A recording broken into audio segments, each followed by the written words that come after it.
Simon, one of our correspondents said it's actually inconceivable that parliamentarians will reverse the Brexit vote anyway, so one has to ask, why bother with the courts at all?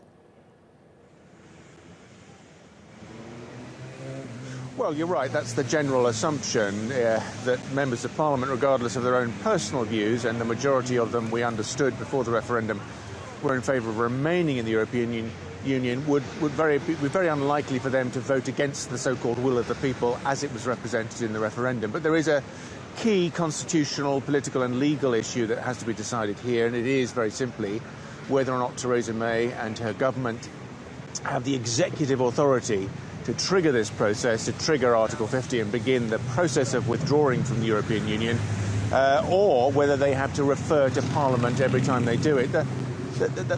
Some of the heat has been slightly taken out of this issue. You'll remember that Theresa May gave a speech a week or two ago outlining her vision of Brexit and committing to giving Parliament a vote at the end of the process on the eventual deal. But nevertheless, it is an important constitutional point.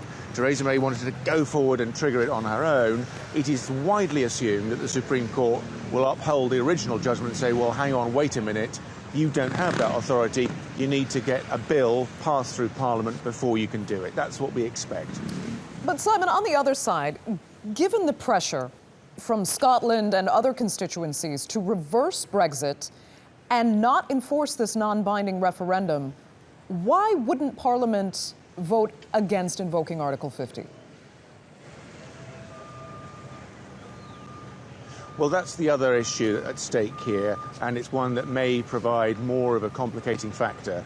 It is the involvement of the so-called devolved government, the regional assemblies and parliaments in Northern Ireland, Wales and Scotland. They have an interest in this issue, of course, because the majority, certainly in Northern Ireland and Scotland, voted to remain.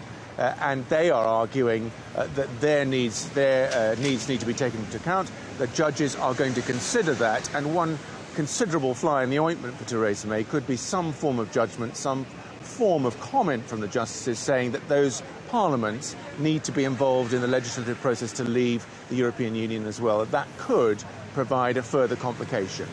Okay. Simon McGregor-Wood, we'll leave it there. Thanks for that. Live from London.